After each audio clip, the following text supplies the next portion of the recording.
Stephen, when he came and participated in our speed interview rounds for our classes graduating, and guess what?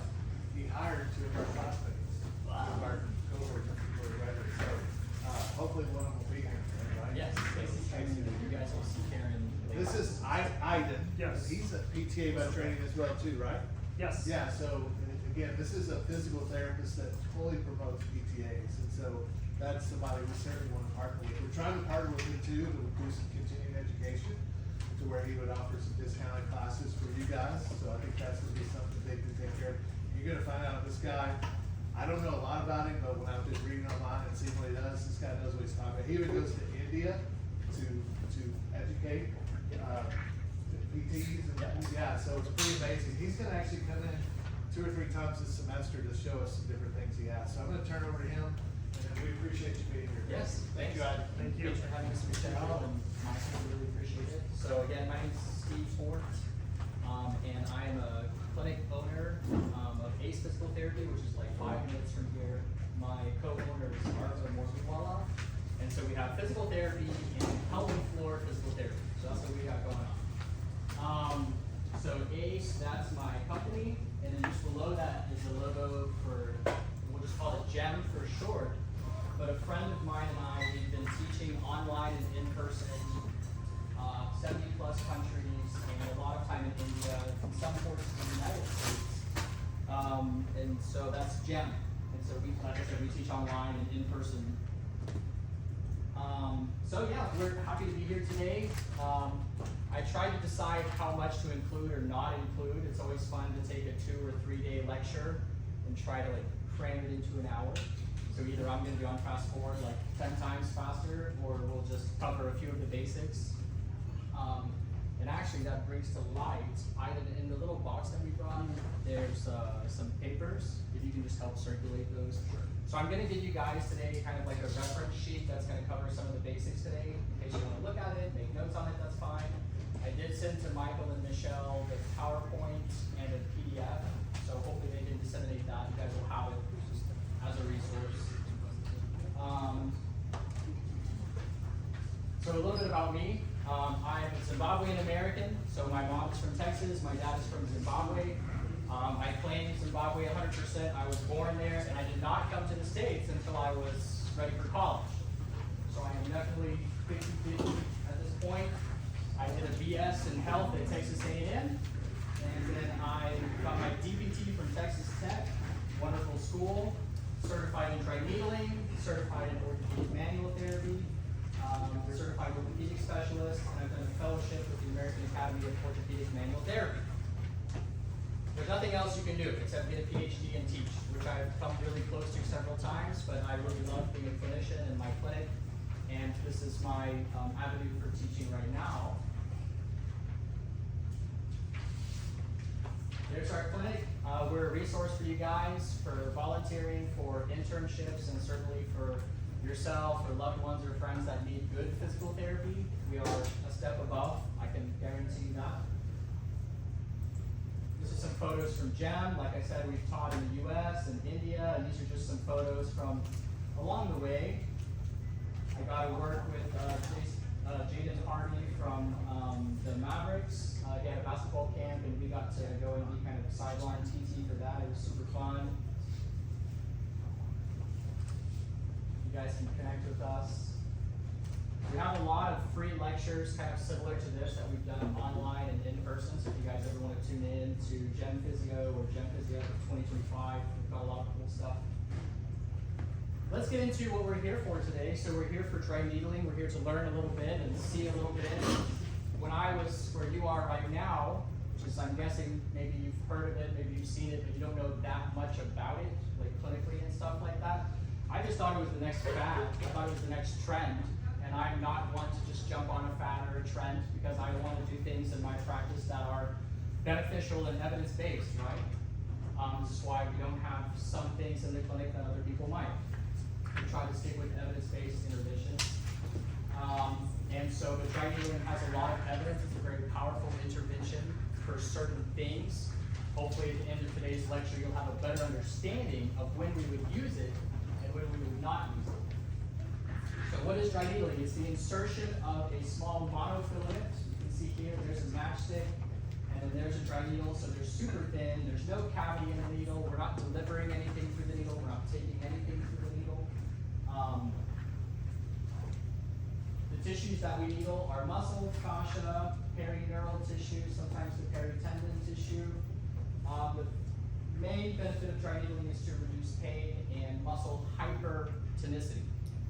There is some preliminary evidence that dry needling a certain number of hours before performance can actually enhance performance.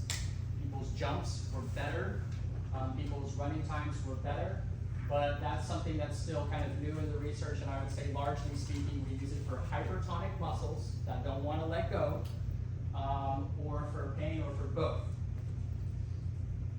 Dry needling versus acupuncture, because your patients will ask you, what's the difference between dry needling and acupuncture? This is my spiel every time. Acupuncture is 3,000-year-old, trial and error, Chinese medicine. They did a lot of cool stuff. They figured it out, right? And they help a lot of people. However, what we know about dry needling is that dry needling is only a part of what we do. We still need to do stretches, strengthening, posture, ergonomics, performance, like whatever the case may be, ADLs, functional activities, and so dry needling is a part of what we do, and I would say it's great for symptoms, but as far as functional outcomes and stuff like that, there's more to be done, all right? So I would say that acupuncture is very limited because all they're doing is they're gonna help patients with their tension and alleviate pain.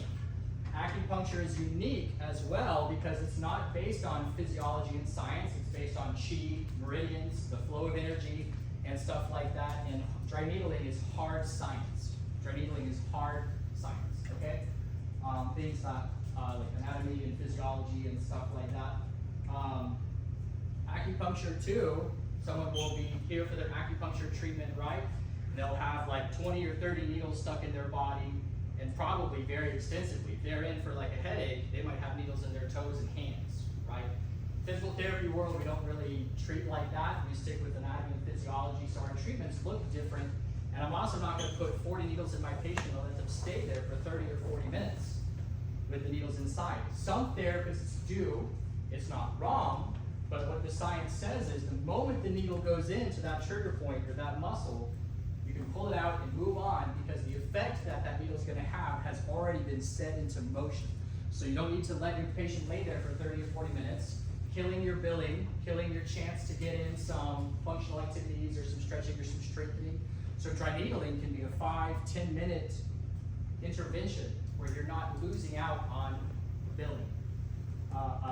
Side note on billing is that right now insurance companies don't cover dry needling, and so most PT clinics will bill $25, $35 as an add-on if you're doing a regular session. If you're coming just for dry needling and we're not billing anything else, then the price can range from $80 and up, depending on the clinic. So that's just an FYI, okay? And in dry needling, yeah, like I said, we go after hypertonic muscles and pain. This is the acupuncture meridians. These are the lines they've drawn to show the flow of energy. If you guys have had your anatomy and you take a closer look at these diagrams, you're going to see that there's about a 75% agreement with these lines and the nerves in the human body. So congratulations, through trial and error, in 3,000 years, these guys have mapped out somewhat accurately the nerves in the human body. So if you look at the arm especially, there's radial, ulnar, and median nerve. So interesting, right? Acupuncture, they treat a whole scope of things. Like we just treat musculoskeletal pain. They might treat you they might try to induce labor. They might try to help you with your alcohol problem, with your allergies. Right now, we don't help with those kinds of things. Okay? I don't want to get too much into some of the, boring stuff that you guys can read because we really want to have a substantial lab portion. Everyone here is going to poke somebody else, as long as they're willing and in agreement. And then we're going to demonstrate some stuff as well. So I want to save at least the last 20 minutes of today for that. But basically in the dry needling world, it originated because medical doctors were doing like corticosteroid injections and doing some research on like, hey, if we inject this, does it help with the pain? If we inject that, does it help with the pain? pain, and then you run a control, you know what I mean, where you just do a needle, or maybe just a needle and some saline, and their control groups were doing amazing. And they're like, we're not even injecting like corticosteroids or whatever, and these control groups are doing amazing. So someone had the bright idea that maybe there's just a needle effect. Getting a needle into a muscle, getting a needle into a trigger point will have an effect. And when you and me look at needles, and when our patients look at needles, and okay, like what is this gonna do? I've heard that it helps, but really what does it do? The physiology of dry needling is psychotic. Okay, I have a lot of education, and I nerd out over some of this kind of stuff. The physiology of how dry needling works locally, at the local tissues, with the spinal cord reflex, with the central nervous pathways, and then how the brain responds to that, it's probably like a full day, postdoctoral level, in-depth lecture. Like it's like, most of it was over my head, right? I was trying really hard to like pay attention and follow, but it's ridiculous. So we'll talk about, I think we'll talk about the important points there when I usually tell my patients what they want to know. How does dry needling work? Okay, let me tell you about it. So we'll get into that in a little bit. Dry needling is called dry needling. It's a distinction from wet needling. Wet needling is when you're inserting something like a corticosteroid, right? Early on, they were looking at dry needling for trigger points, and then later on, there was a guy that was thinking, you know what, maybe like it's not just local trigger points, maybe there's problems higher up that are contributing to trigger points in the distribution of the nerves or in the distribution of that segment of the spine. And so we have kind of like a trigger point model, which is you see a trigger point, you deal a trigger point, you move on. You have a radiculopathy model, or you could call it, I would prefer to call it a regional interdependence model, where we're looking at, yeah, they got pain in the lateral elbow, but we need to know, is there anything above that that's contributing? C5 and C6, is the brachial plexus getting caught up? Is the radial nerve mad for some reason or another? And so, at its most basic form, yes, we needle trigger points, but you also, you guys and your therapists and stuff like that have to keep a wider vision of, is there anything else going on proximally that's contributing to these symptoms, okay? And I think that's really important to take into consideration. And so it would create an instance where we might treat a tennis elbow, and we might do some dry needling around like C5, C6 in the neck area as well. If we find some trigger points up there, that would be a much more well-rounded, covering your bases kind of treatment. What's really interesting is that not only is dry needling effective, but dry needling versus corticosteroids, dry needling versus Botox, guess what, guys? The outcomes are pretty similar. They're pretty same. And so I have patients that drive an hour into Dallas, wait an hour to see the doctor to get Botox, and then drive an hour home. Meanwhile, their neck is chronic neck pain, right? And then we do dry needling, and they find out that in a 5-minute drive and a 5-minute treatment, they can get the same benefit as they can from a Botox or a corticosteroid injection, and save that money and save that time. They love it, and they're believers, okay? Those are the two conceptual models that we talked about. Kind of the trigger point model, which is just looking at the local problem, and a radiculopathy model where we take into consideration the spine and stuff like that. And I like the meta view, like seeing the whole picture, because we don't want to just treat the symptoms, right, guys? As PTs and PTAs, we don't want to just treat the symptoms. Like, we really want to get to the root cause of the problem, and I think that takes a curious mind and someone who's willing to deal with frustration, because it's not easy to get that answer, right? Oh, why is this mad? Like, why is this not responding like it should? That should trigger some curiosity and maybe we need to take a second look at things. So what is a trigger point? A trigger point, if you palpate a muscle, right, we can have, say, infraspinatus, and you go and you palpate that muscle and you're like, okay, this muscle feels good, but then you come up on like, within that muscle, you find like a really tight band within that muscle. So that's like a trigger point. So you can have a whole muscle that's hypertonic, like in a guarding or spasm pattern, or within a muscle, most of the muscle can be okay, but you'll find like taut bands. Either way, if you needle that muscle, it will cause a reset that we're looking for, and pain relief. So a trigger point is something that you can poke at it, you feel that hypertonicity, and there should be some pain or some discomfort with compression. Trigger points can cause referred pain.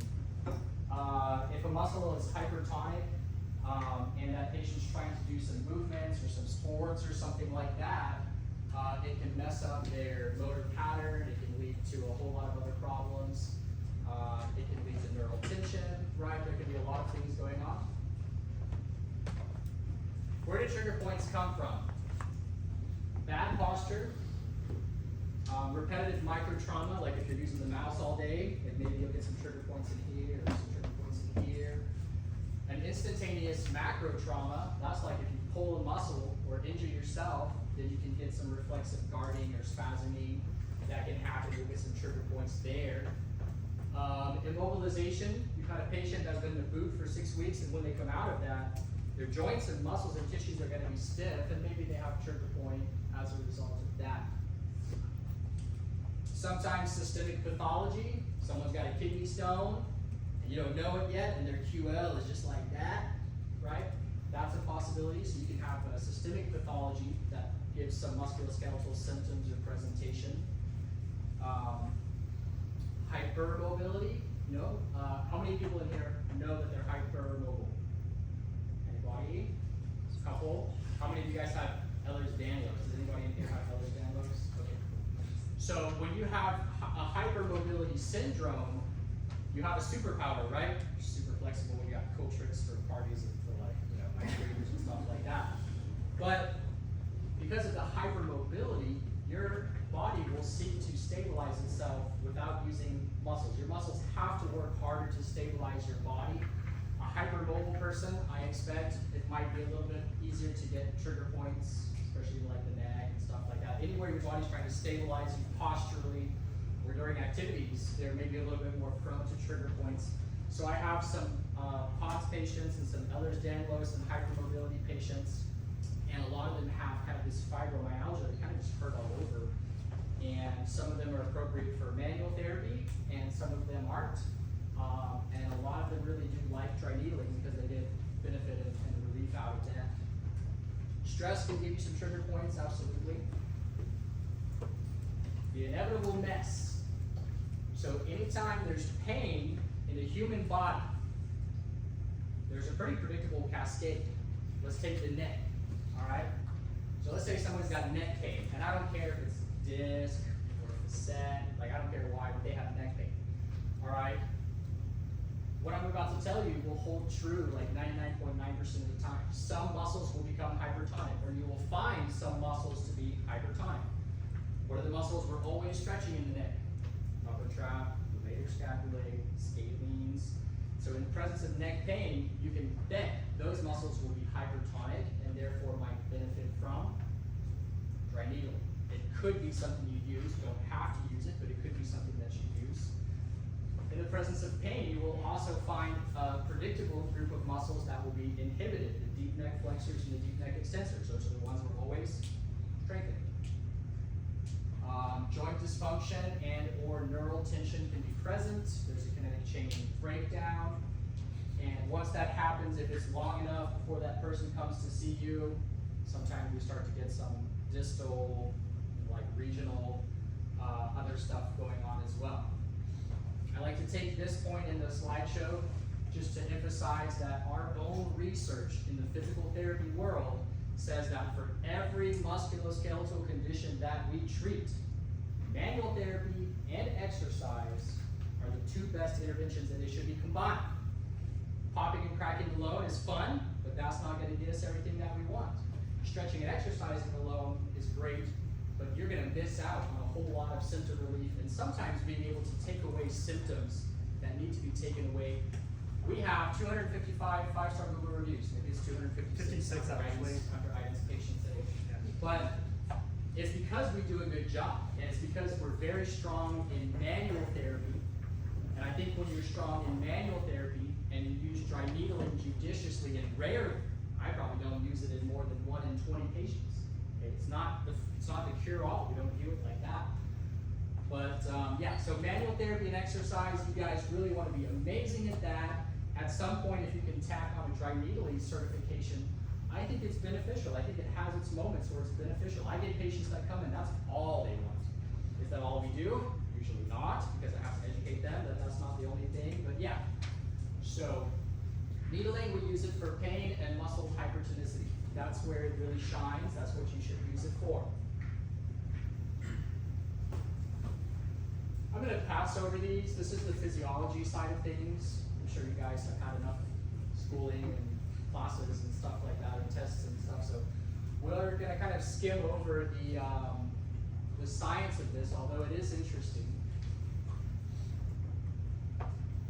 You guys know what do they call it? EMG, electromyography or something like that, where they put a needle into a muscle. You put a needle into a muscle to test what's going on with that muscle.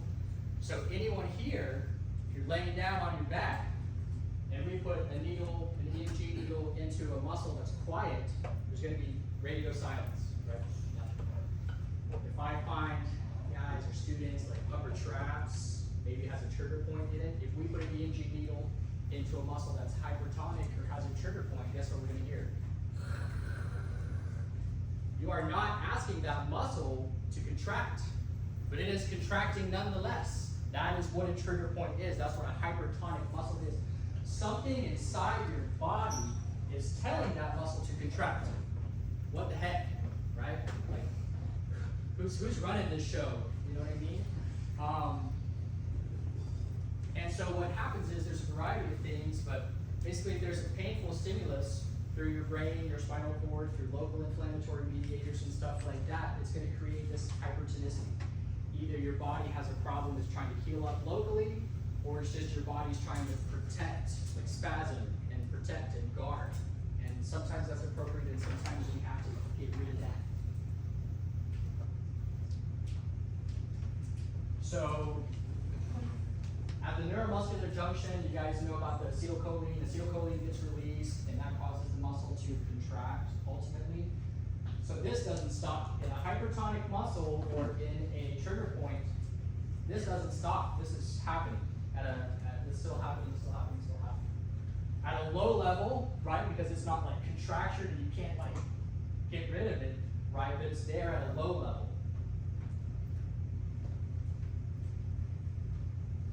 Don't worry too much about this, but an active trigger point is patient comes in and says, I heard here, and you palpate it, and that's a trigger point. They are aware of that. A latent trigger point, there's always tons behind the shoulder blades, right? They didn't know they had it, but when you're palpating or doing soft tissue to the patient, they're like, that's tender, like, that hurts. And you're like, oh, of course it does, because there's like a trigger point here. And then satellite trigger points, right? If you don't treat the active one or the latent one, sometimes you can get problems close by or further down the chain, whatever. Yeah, not gonna worry too much about that. That's gonna be the resources given. Inflammation, right, and what happens in the body.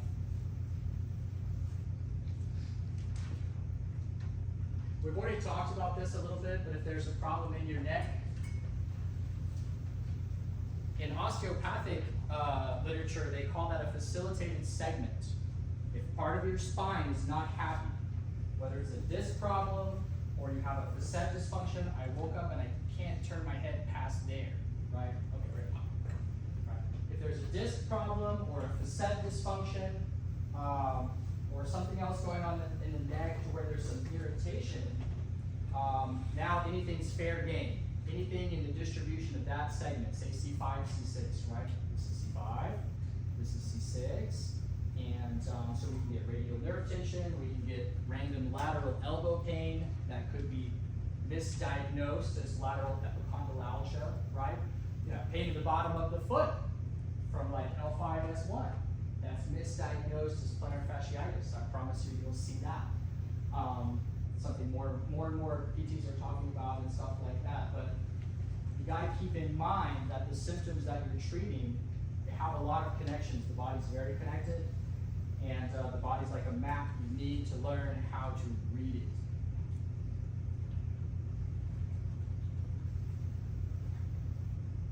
Yeah. So always keep both models in mind. We want to want to treat the local problems, but we also want to take the spine into consideration as well, because it can literally be the problem. And if you don't go treat that, if that's not a part of the treatment, then you can. And if you guys are seeing a patient for a couple of sessions and you're like, they're not improving, they got pain here, they also got some pain here, but we're not treating this so far, you can talk to your PT and be like, hey, they're also having some low back pain, they're also having some neck pain, and I think maybe it'd be worthwhile to take a look at that and see if there's anything that needs attention there. Take a look at it, tell me what to do, and I can do it, whatever the case may be. Current evidence for dry needling, there's quite a lot. The last 15 or 20 years have yielded a ridiculous amount of research in dry needling. I think the main power behind dry needling research is a fellow by the name of Dunning. He teaches some courses and stuff like that. He actually is a physical therapist in Alabama, I believe, and he is the only reason why in Alabama, is it manipulations or dry needling? I think it was manipulations. I think the chiropractic board of Alabama was trying to bar physical therapists from being able to do manipulations, and I think he marched against them and did his thing, and unfortunately PTs can do manipulations in that state. They can't in every state. Right? There's states where therapists can't do dry needling because the acupuncturists lobbied really hard and won out, and that's ridiculous because it's not the same thing. What we do is not the same thing, and we're not stealing anyone's thunder. If anything, we are the much better one-stop shop in comparison to chiropractic and dry needling, and that's what we should aspire to be. That's the future of physical therapy, is that we're a one-stop shop. So dry needling is a good skill to acquire. The evidence for T&J, headache and migraine, is so good that you should do it. If your patient has headaches, migraines, or T&J, you should definitely do dry needling, all right? Beyond that, if there's hypertonicity or pain, yes, you can do it. There's other means, right? Heat, stretching, soft tissue exercise. I try to see where we can get without dry needling first, and then if we have stubborn symptoms, we can introduce it. That's just my preference. Electro needling, like where we put a bunch of needles in and like hook up some alligator clips and like run a current. Basically take those needles that are already in the person's muscle and create a lot more kind of repetitive microtrauma. I think so far the outcomes for electroneedling are equivalent to without the electric part. So I don't set up patients on electroneedling, although I could. It's not wrong, but I don't. What about tendon? So if someone comes in with Achilles tendonitis, you guys think that needling that inflamed tendon is going to be beneficial? Yes and no. It can help with the pain, but needling the tendon itself is not going to enhance recovery time like maybe people thought it would. There's no evidence for that. And then we talked about what about enhancing strength and performance. Dry needling doesn't really help build strength. There's some preliminary research about it helping with performance, but we'll see what happens. We'll see what happens. We're watching. Indications. I think we've already talked a lot about the indications for dry needling. Pain and hypertonicity. This is what I tell my patients, something like this in a nutshell. What does dry needling do? Okay, I'm going to put the needle into your muscle, and there's going to be like very small local trauma, and there's a whole lot of cells and mediators and a whole lot of different things that happen, but basically it's going to cause a tiny little micro trauma at that point, bring in some blood, some oxygen, some other stuff. That's cool. The main thing we're interested in, I think, is the spinal cord reflex arc. You needle a muscle, and that muscle sends a signal to your spinal cord and back, causes the muscle to twitch, and that depolarizes the muscle. It's basically a neurological reset. Okay, the muscle's been like this. We ping the spinal cord, and within 12 to 24 hours, that muscle is going to have reset. Sometimes it's instantaneous. Sometimes it takes a little while, like half a day or a day. They say up to 72 hours, but I don't think I've had a patient where it's taken more than a day for them to be like, yeah, feels better, feels looser. There's also, because of the pain and stuff like that, there's a signal that makes its way to the brain. And in the brain, there are some descending pathways in which the body's like endogenous opioids and like feel-good stuff are released. That's like a benefit. That's great. But if that's all we were doing, then it's not a benefit, right? We're just giving feel-good drugs, and that's not how we fix things. It's really the neurological reset or the depolarization of the muscle that I think is the most beneficial in all of this. I'm going to leave this one, but you guys access the PowerPoint later. But this is going a little bit more in depth, the different pathways, the local microtrauma pathway, and the mechanical stimulation with the twitch response. Going up all the way to the brain and then back down, right? Interesting stuff. We like it when the muscles twitch, when we needle a muscle, we like it when it twitches, but it doesn't have to for the treatment to be effective. So some therapists will piston, right? Piston. I'm gonna make this darn thing twitch if it's the last thing I do. I don't do that, especially not in the first session, right? It's gonna needle in, needle out, move on. I have some patients that 1 in 10 will say, that was great, can you do more? Can you be more aggressive? It's fine, we can be more aggressive, right? Try to keep it light. Dry needling is pretty safe. Worst case scenario, you puncture a lung. That's not We're never gonna do that, all right? When I started this dry needling course, 2016, they showed us an x-ray of someone who had a needle in their lungs. And it was not done by a therapist, it was done by someone in like Vietnam or something. A high profile person was getting needled and had their lung off. Patient won't die, but they need to go to the ER right away. So besides lungs, there's really nothing you can do to hurt a person. If you happen to needle, if you take a course, you will never needle something you don't need to needle, right? But if you happen to needle an artery or a vein or even a nerve, it will not cause any permanent damage. If you needle an artery or vein, yeah, you might have a little bruise for a couple of days, but that's the worst of it, okay? Needles are very thin. Needles are very, very thin. Safety, sorry if you can't see that too well. Know your anatomy. Use a bony backdrop whenever possible. You want patient consent. Do not stick yourself. And make sure your patient's cleared of any contraindications. Okay? These are the contraindications. If your patient has an unreasonable fear of needles, then you're probably not going this way. Okay? Lymphedema, cellulitis, if they're less than 6 weeks post-operative, and it's not because we would cause a problem, but infection rates are higher in those 6 weeks, and if they get an infection, you don't want to be blamed. Okay? You don't want to be blamed for that. So I wouldn't do it. It's the same thing for the first trimester of pregnancy. There's nothing about needling that's going to harm the mama or harm the baby. But what happens in the first trimester? Miscarriages.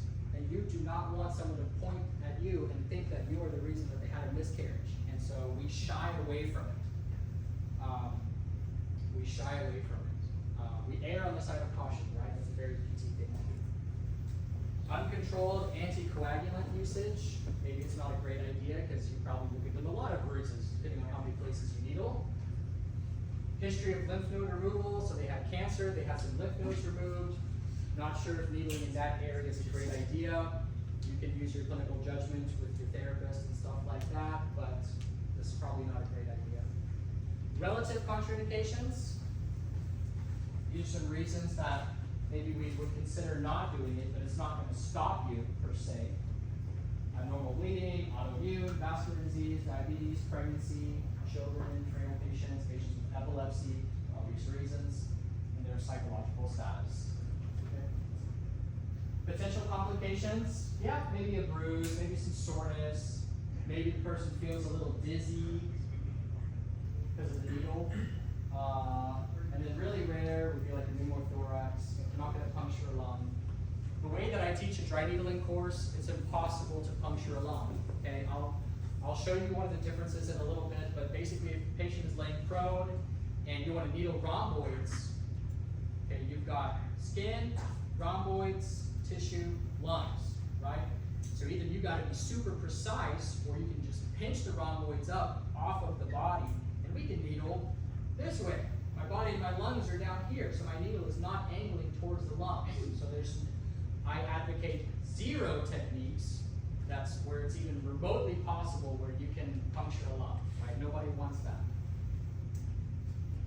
This is how you needle, okay? Wash your hands, put on gloves, alcohol wipe the treatment area, open up your needle, and then either you're gonna finger bracket, right? You felt your trigger points right here. Either you're gonna bracket over that trigger point so you know your target window, tap and needle in, okay? Or like I just showed you with the rhomboids, you can pinch it up off the body with rhomboids, upper traps, and then needle it like that. So either you're gonna bracket it or you're gonna pinch it up into your knee, okay? Tap the needle hard and fast. The skin is difficult to break, and if you just goof off, you're just gonna poke them and it's gonna hurt, okay? So needle on, tap it hard and fast to break the skin, and now you can do whatever you need to slowly and gently with precision, okay? And all of you guys are gonna do that today, yeah? If you want. It's not forced. And then once you're done, you can dispose of the needle into a sharps container. Okay? Lung fields, all the way at the tippy top at the base of the neck, and interestingly enough, in some people, the lower lung lobes can be down into the L2 area. So I like to just say that. So we're going to exercise precaution and learn how to do it right, and you don't have to worry about anything. There's the bracket, there's the pinch. I'm going to demonstrate some of these techniques for you guys. I utilize exactly 0 of these. A lot of therapists do use these, and you will see them and you will hear about them. Needle rotation, you spin the needle. And actually, if you spin it about 8 or 10 times, you're not going to be able to spin it anymore. You have wound up the spaghetti as much as you can wind it up. Once you've wound it up, if you try to pull that needle out, you're going to do this one called tinting. The skin's going to tint up because you've got the spaghetti and it's not coming out. So then you got to unwind it, all right? And that's going to be like fascia or whatever, all right? Pistoning, that's when we kind of hunt and peck a little bit. You're like, man, I really want this muscle to twitch, so I'm going to bring it out most of the way and change the direction of the needle and go there. Bring it out most of the way, change the direction of the needle, and go there. You can take the needle out and resheath it and go again. This saves you a little bit of time. Periosteal pecking, it's when you're at the tendon bone junction and you're pecking it. The idea behind that is to create inflammation to help with tendon healing. We already said the research says that's a waste of time, okay? But if you want to, you can. And then tendon needling and ligament needling, there's not evidence. I think we'll see. We're always watching the evidence and we try to rely on that, but so far there's not. And we talked about electrical needling. I think right now there's no benefit according to the research. Time in situ, time inside the body.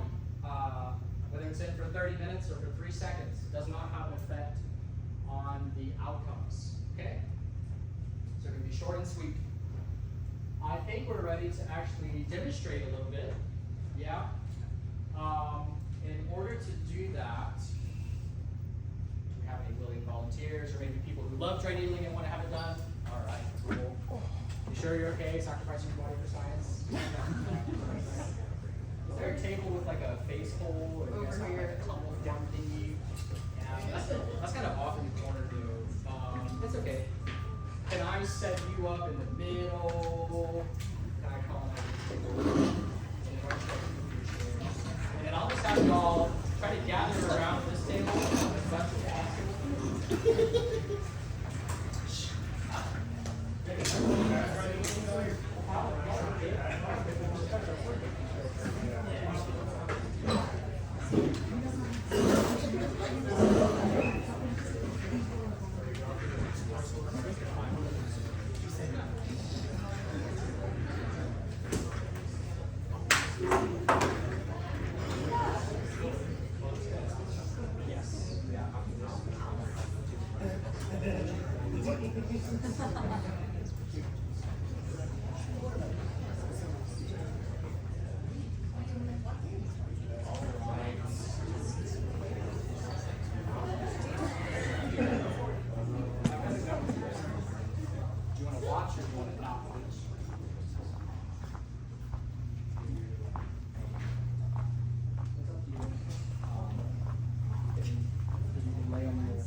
you mind if I do your low back?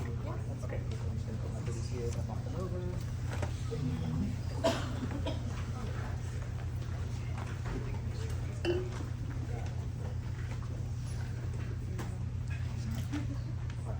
Can I tuck your shirt up?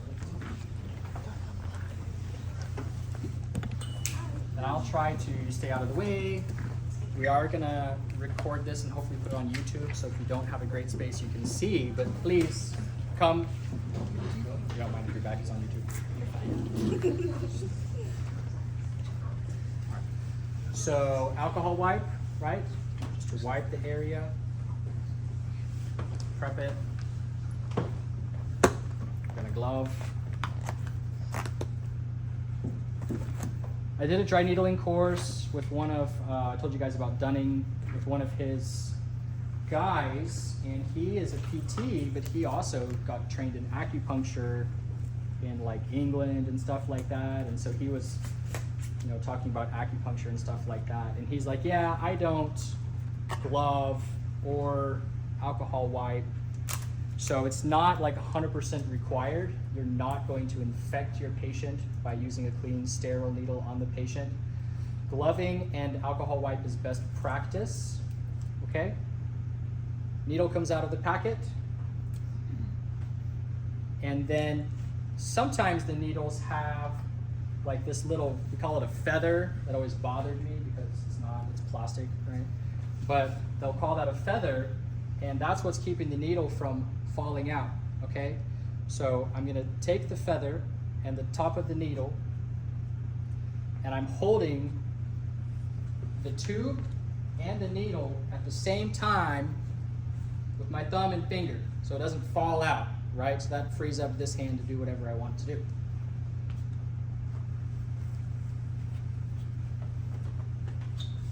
Right? So I'm gonna palpate her, let's do lumbar paraspinals. Those are very easy, very safe. So I'm gonna come and find the edge of those paraspinals, right? Let's say I found hypertonicity or a trigger point. I'm gonna come to the edge of those paraspinals.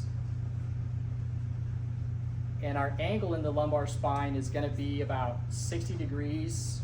What I mean by that is, if I go straight here, we could do something exciting like hit a kidney or intestines. So we're not gonna do that, right? Anytime we're needling paraspinals anywhere, there's a set angle, right? And you guys will be surprised, there's probably about that much depth of skin and muscle before we get down to the transverse processes of the lumbar spine and the articular pillar of the lumbar spine. And so I don't even think this needle is gonna make it to the bone. It's great for demonstration purposes, right?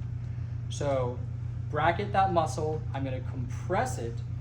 This compression will also help her to feel less of a stick and stuff like that, so I'm gonna compress it. I'm gonna tap my needle in. So just use your finger and tap it hard and firm, right? Now it's in. At this point, I can adjust the angle of the needle. I'm going to adjust it to about 60 degrees or so. That way I know that I have the lumbar vertebra, the spine, the transverse process, and you can look at a picture of this, you'll be like, oh yeah, we have a ton of safe space to be able to needle in this area, right, with bones as a backdrop. So I'm just going to insert my needle slowly and firmly to depth. If we used a longer needle, I'd be able to put it on the bone and you guys could go dink, dink, dink, and like knock on the bone. It's kind of a weird feeling. Patient will not feel that, by the way. So there we are, needle's inserted. We can come out. This needle is viable as many times as you want to use it, as long as the shaft of the needle touches nothing. Only the patient and only the inside of this tube, right? Because these needles are individually wrapped and sterilized. So now we're good to go, we can go again. So I could come up, right? I could hit the paraspinals, I could hit a different muscle. We could come down into the glutes, piriformis and stuff like that. What I want to show you guys here before Aiden and Casey demonstrate some stuff for you guys is those techniques we talked about. So tap your needle in, we're through the skin. Spinning is just like this. There's 1, 2, we're gonna see if we can wind it up. 3, 4,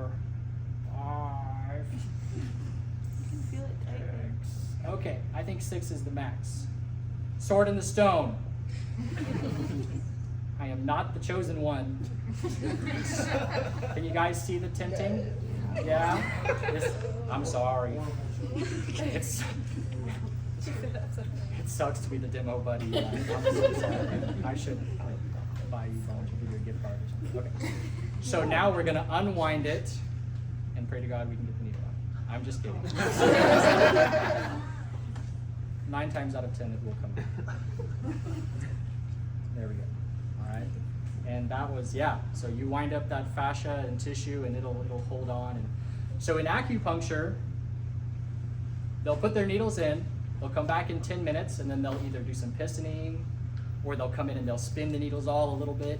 And what's happening, this is really interesting, but in acupuncture, what they want is they put in the needles, you feel it at first, and then maybe you get to where you're like relaxed and you feel nothing. And then guess what they do? They're gonna come in and they're gonna make you feel it some more, right? By stimulating the needle, they're gonna make you feel it some more. And they might do that 2 or 3 or 4 different times. When you are being needled, you might feel nothing.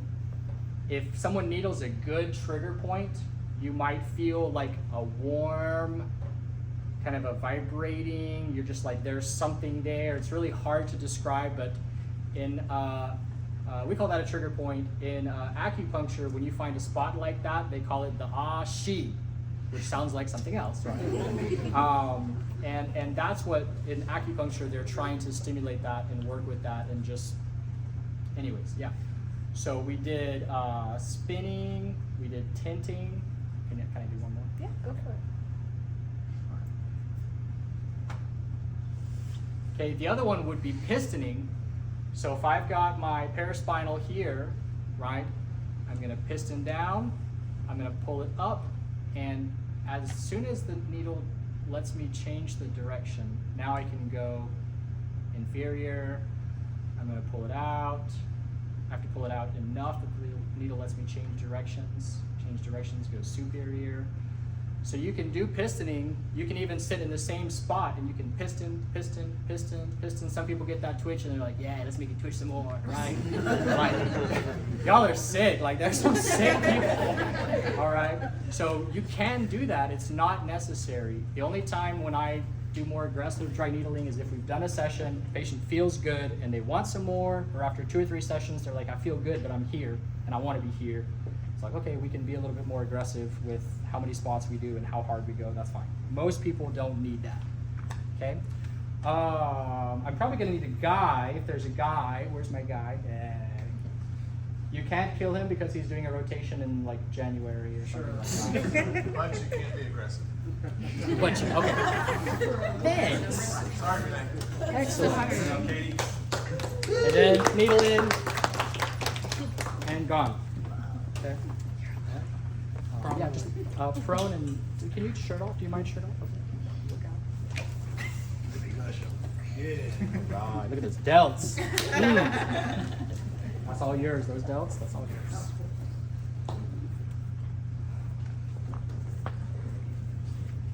By the way, Casey, right here, was in our first cohort.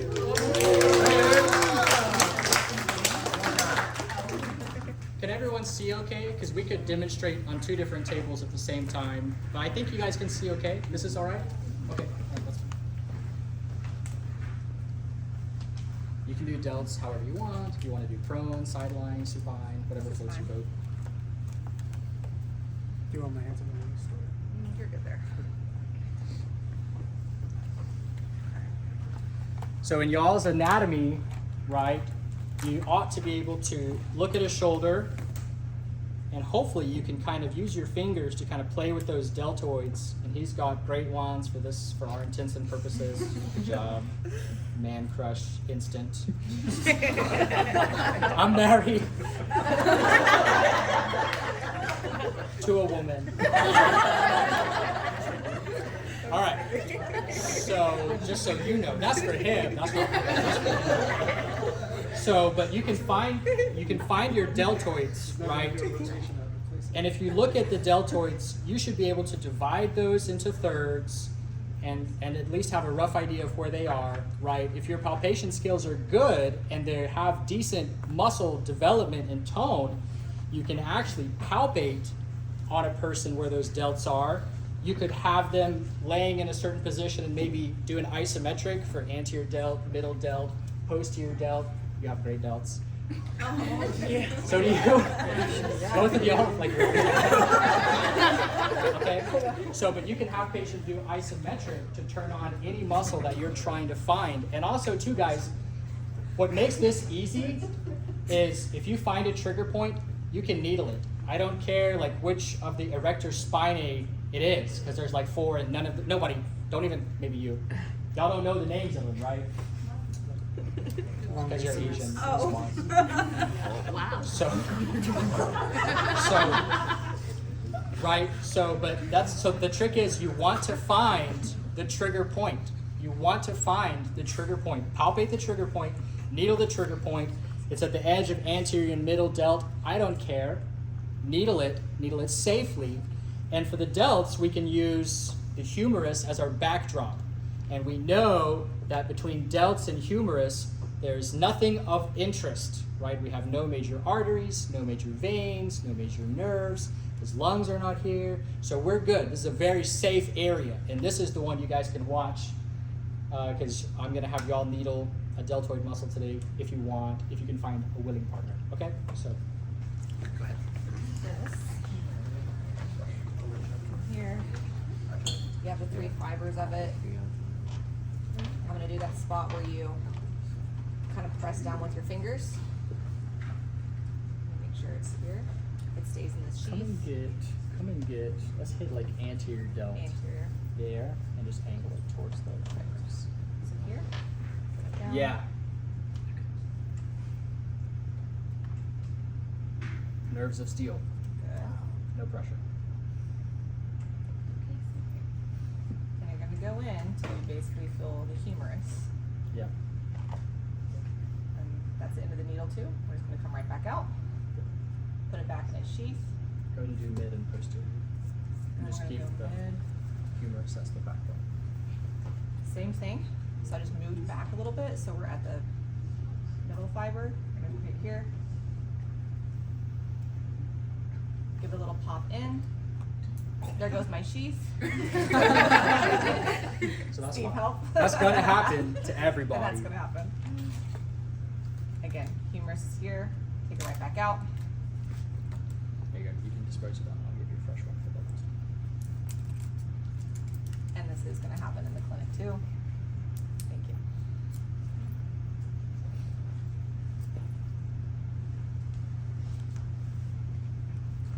Last one.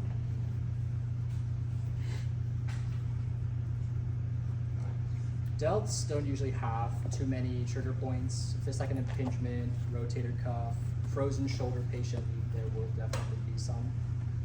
A really common one is upper traps, like everybody, right? Cell phones, computers, couches, cars, like all the posture stuff. Cool. Awesome. Thanks. All right, Aiden, will you come and do the neck and traps? Do you mind taking your glasses off? Yeah. You don't want to see what's going to happen. Can you rest your forehead on your hands? Back. Cool. You good? Mhm. You don't have any sneeze or anything? All right, cool.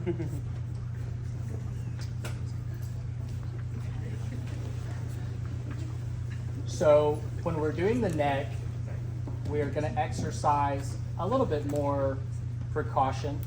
On the back side of the neck, there's really nothing to be concerned about, just spinal cord and the vertebral artery, right? Nothing to be concerned about. So if we take the occipital protuberance and the mastoid process, if you look at your netters or your anatomy book, you'll see 3 suboccipitals, and you can literally divide this area into thirds. 1, 2, 3. All right. We're not going to name them. If you want to see them named, you can come to like the full course, right? But there's 3 suboccipitals here, and in the rest of the body, when I needle a patient, I needle where they have trigger points. Okay. In the neck, it's an exception. I always needle necks more or less the same way, because what I found is if I needle this trigger point, or if I needle this side of the neck, what's going to happen next time the patient comes in? This side feels great. The other side feels sore, tense, left out. And so I always needle the neck symmetrically. That's just from my clinical experience. Let's do the suboccipitals first. Sure. For the suboccipitals, there's the occiput, there's the suboccipitals. We're going to angle the needle sharply, as sharp of an angle as you can, towards the occiput, using the occiput as our bony backdrop. Go ahead.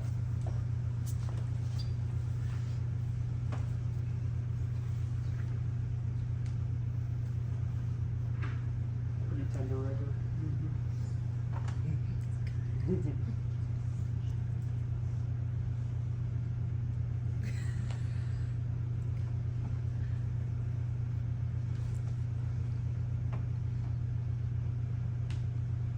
Really stiff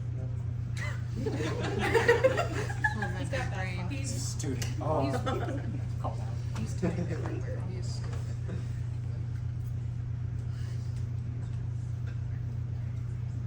It's all right. My first 10 minutes at the gym are like stretching my thoracic spine.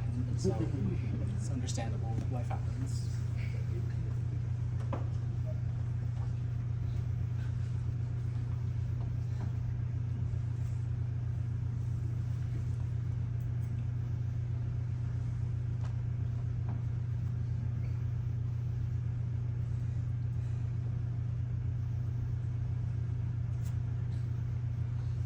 I would needle like this, what we're going to show you guys for headaches, migraines, cervicogenic dizziness, neck pain, neck radiculopathy, like you name it. Anything going on with the neck, right, where there's pain or trigger points and stuff like that.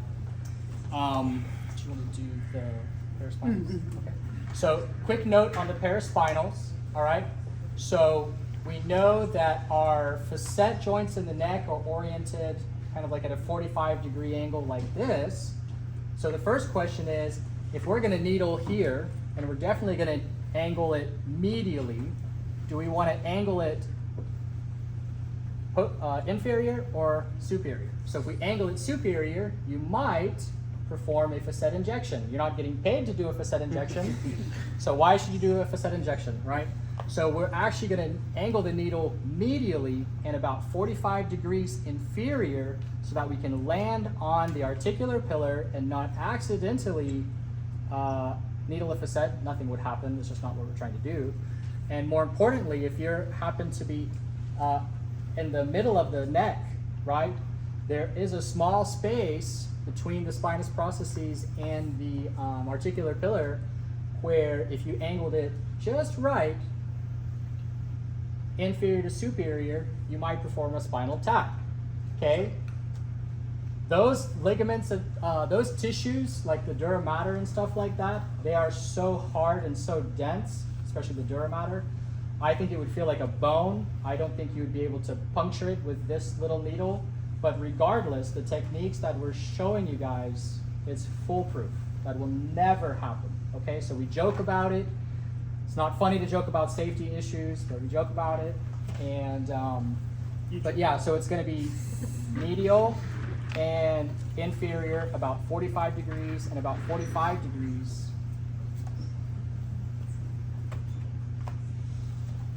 Sorry, the time. Let's do this and one more stick, and then we probably gotta let y'all go. Is that right? 1 o'clock, hard.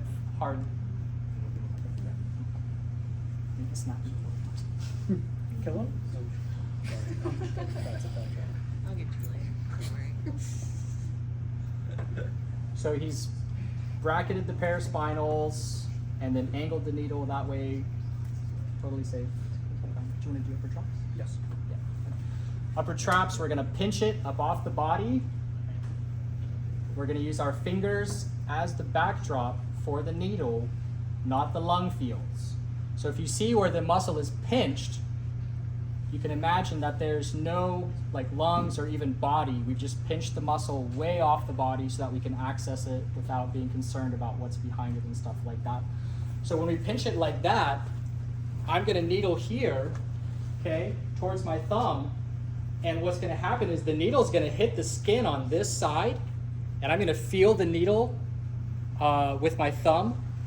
If I pushed it really hard, I'd have to push really hard, it would break through the skin and pierce my thumb. But you'd have to push it really hard to do that. So you'll feel the needle butt up against the skin, you'll feel the needle under your thumb, and that's our backdrop. That's how we know we made it through the muscle, and that's a good stopping point. So, is there time for everyone to needle a quick deltoid, or do we need to You've got call it? time to stay and do it if you want to. If you've got to go because Okay. of something else, you can't go. But Right. fine. Other side so it doesn't I would, fall I down. would, Thank you. No I problem. would recommend you try this because this will be something really good if you can stay. Just find a deltoid real quick. There's no safety issues here.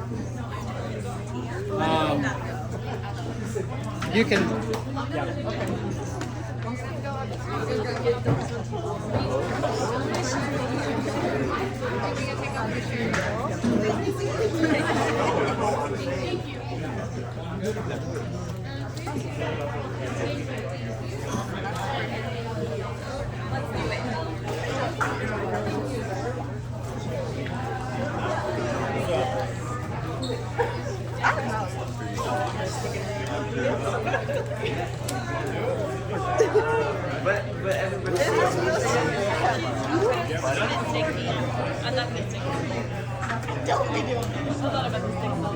Yeah.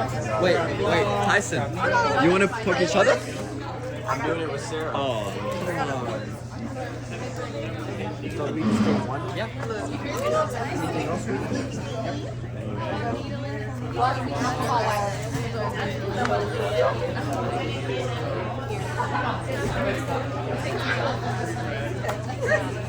Apple pie salsa.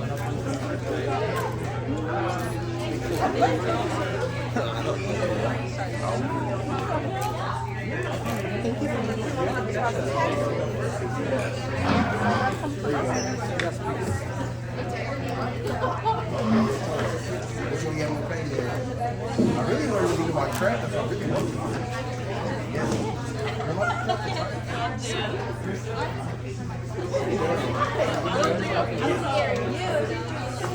If you guys need a set of eyes, if you guys need or want a set of eyes, just raise your hand.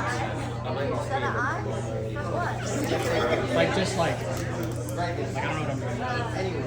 This is easy though. You got this. Right attitude to time.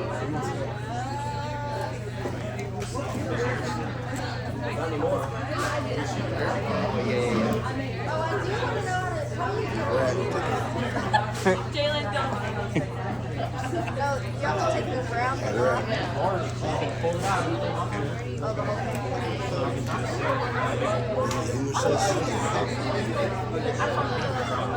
You know what you're doing over there?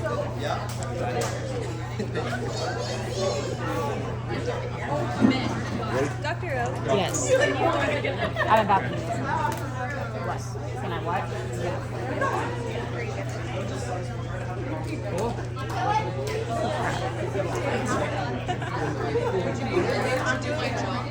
So I probably just you're not Yeah, I want my traps.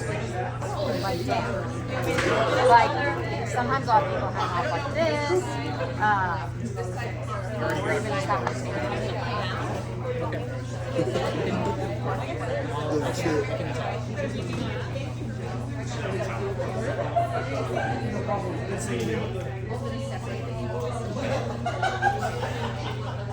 Nobody wants to put them.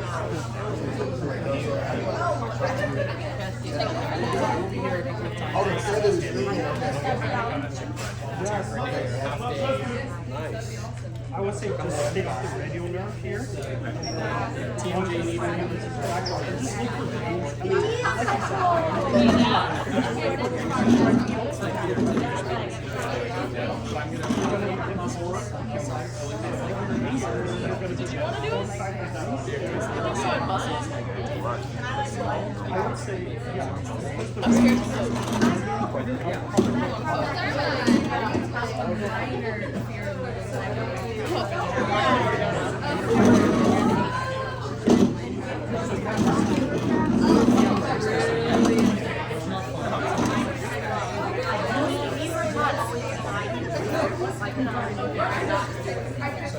harder to I'll have her trap. I'll do the release, but I have her relax. Relax the trap. It's gonna be delicate.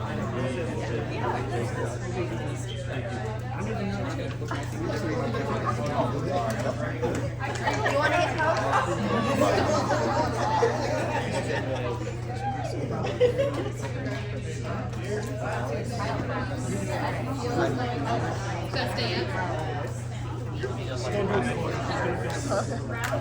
Can't do any damage, so. The slower you do it, the more you try to keep it because I get it. I'm stepping behind you. Just like my adjustment on notes, I think you can do it when you dedicate yourself to the adjustment. You dedicate yourself to just the shoulder. Yeah, I want more video too. I need it. There's some thing about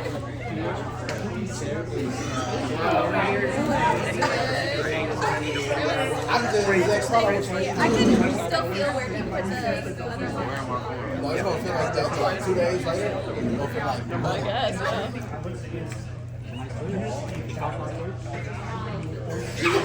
yeah, check my chest.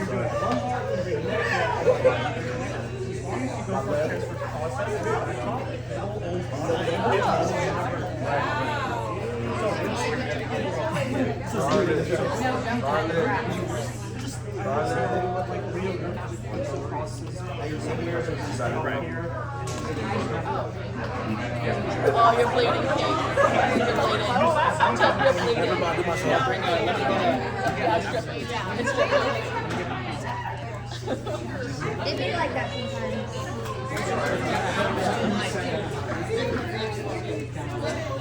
I was trying to make sure you didn't drip it somewhere.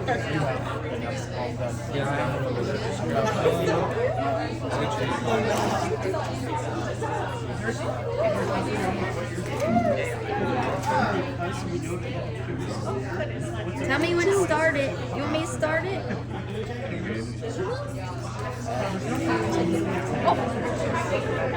Did you just drop the needle? My favorite needle is dropping.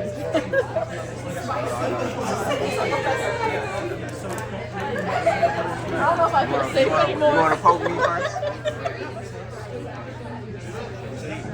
Grab it. Grab it at the top of your middle and your thumb. Grab it at the middle with the top and the thumb so you can stab it, grab it with your I thumb. have no weight right now. I should know what I want to do. I said grab it with your middle and your thumb so you can stab it. Thank you. I appreciate it.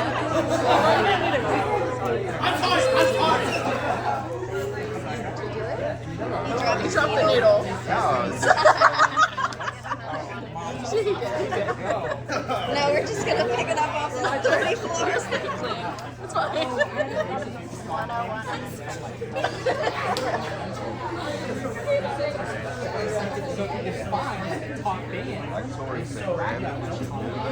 Yeah. So you pull the whole thing out, and then Because we're like functional again. You got that anticipatory like. Right, so they find a spot, they got a trigger point. I want them to feel it. Why did you grab it? So I'm grabbing the bottom part. you're grabbing the whole. Tori, just poke me. Yeah, just. Poke me. Yeah, let me poke you. Yeah, come on. Let me poke you. No. Yes, you can. There's nothing wrong with that. I would say you're getting close to maybe some tendons.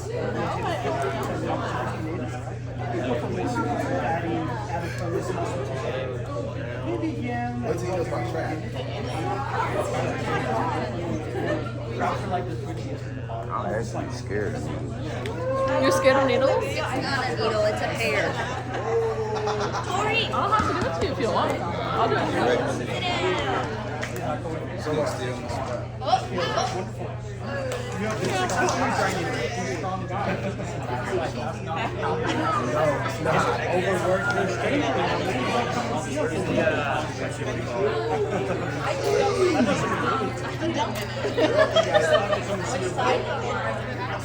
Oh, he decided to do it too. That's fine. He got it out. Yeah, that worked. It'll work. If you want to sit up there, can. Oh, yeah.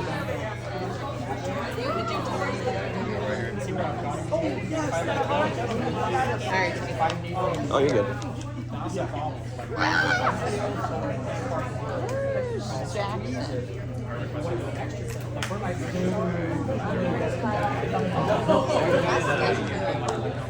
I'm gonna have to. You still there? Wait, Audrey. Video us? My phone's right there.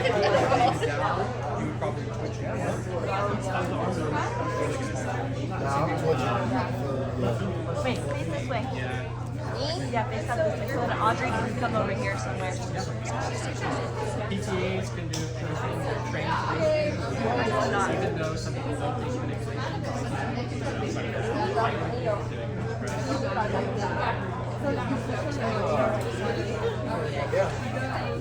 We're allowed up to anything. So according to I pulled the brown thing out.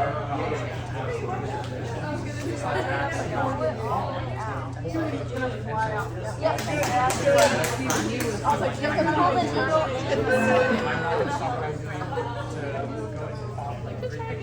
So look at. Okay. I have it.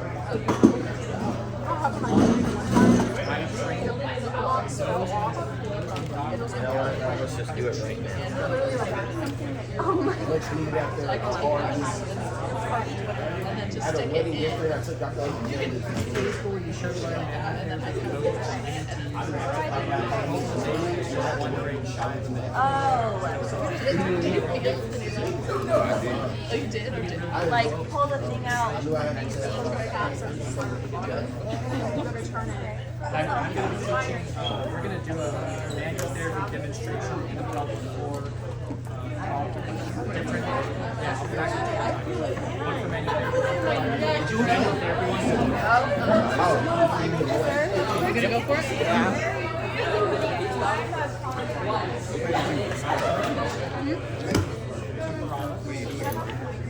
Oh, you are? Oh. Yeah, he did 3 on each. Double 50. And those are all Can I put it in? Put it in? Yeah, a while ago. so one of us. yeah, I mean, if you want to, you can come Looks like you need Oh, yeah. a physical therapist. I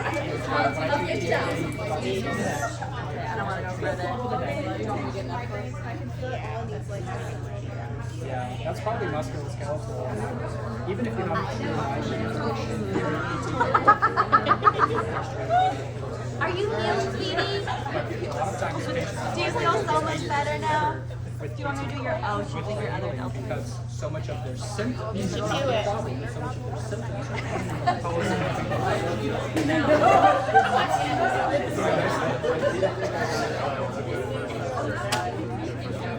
Certified. Bro!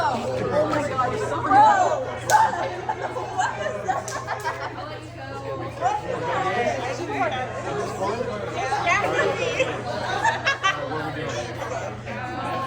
Aren't you glad I got that all on